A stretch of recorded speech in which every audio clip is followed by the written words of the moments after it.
Here we go. We got virtual workout number 5 today. Again, we're starting with our for completion portion. This is looking at perfect quality work, okay? So take your time, get through this work, make it perfect, okay? Starting off here today, we got 3 sets of 10. We're going to do a kettlebell or a dumbbell RDL. So this is what we are traditionally calling a deadlift, right? So we want to emphasize the slow lowering and emphasize glute contraction on the way up, okay? So how are we going to do this? We're going to go ahead and work a little bit of tempo here. So you guys are going to go ahead and take your dumbbell here. A couple ways we can hold this dumbbell or kettlebell. You can go ahead and hold it at the head of the dumbbell here, or you can go ahead and interdigitate those fingers and hold one of the heads of the dumbbell there as well. Now, from here, we're going to work on slowly lowering. Now remember that RDL or that deadlift is all about bracing this core and that hip hinge. So I want you guys to go ahead and take that deep breath in, brace that core, go ahead and shoot those hips back. Remember, this is a hinge. We want to hinge at those hips. So you want to shoot those hips back as you lower down into that deadlift position. Now you'll notice here when you look at me, I'm not squatting, right? I'm in a hip hinge position. My back is nice and straight. My glutes and hamstrings, I can feel them. My shoulder blades are pulled back.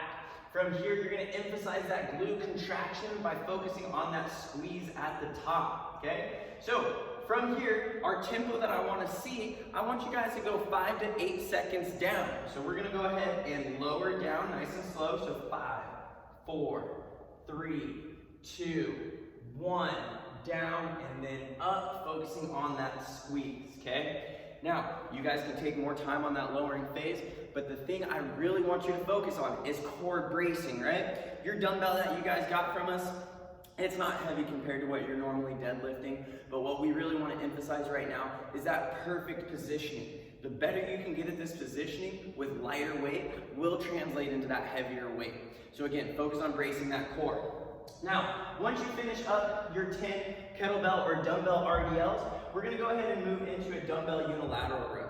So to do this, you're going to need your dumbbell again, and then we're going to need either a box, a chair, your couch arm cushion, something that's going to allow you to stabilize yourself.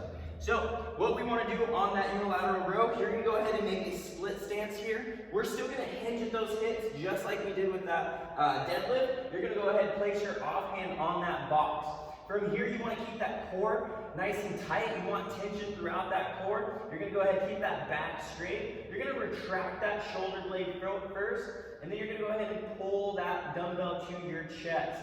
You should try to emphasize feeling a nice squeeze between your shoulder blade and your spine. From there, you're going to go ahead and lower that kettlebell or dumbbell under control, and you're going to go ahead and repeat that movement. We're going to be looking for 15 reps here on that unilateral row, and that's 15 on each hand.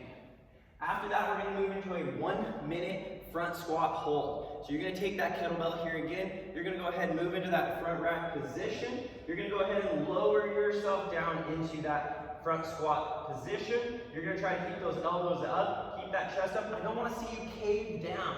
I want to see you guys get that perfect position. Today's quality work is all about trying to maintain good position in that deadlift and in that front squat. So for that front squat, you're going to hold it for 1 minute. So for today's work, just like the format we've been doing, you're going to go ahead and do 3 sets of 10 on the RDLs. You're going to do 4 sets of 15 on the unilateral rows and 5 sets of 1 minute on that front squat hold. Of course, we're going to start at the top, work our way down, start back up at the top, so you're giving yourself a little bit of rest from those movements in between.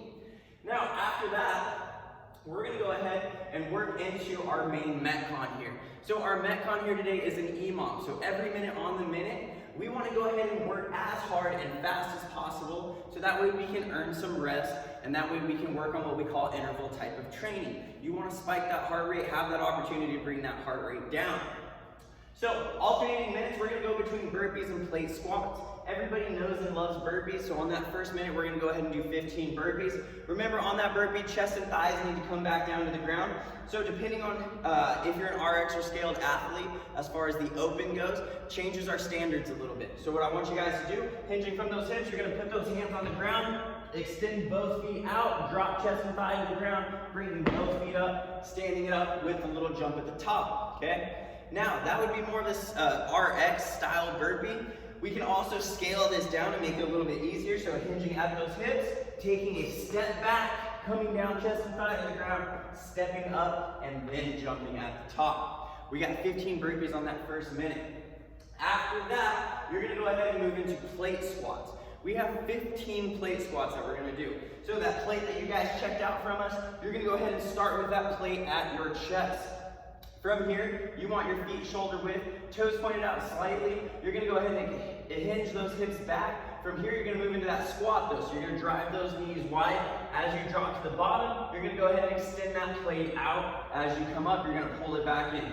You're gonna go ahead and move through 15 plate squats on that next minute. Now, those burpees are gonna take a little bit more time than those plate squats. So that plate squat is your opportunity to rest, get that heart rate down, okay? So again, we have 15 burpees on that first minute, and we have 15 plate squats on that next minute.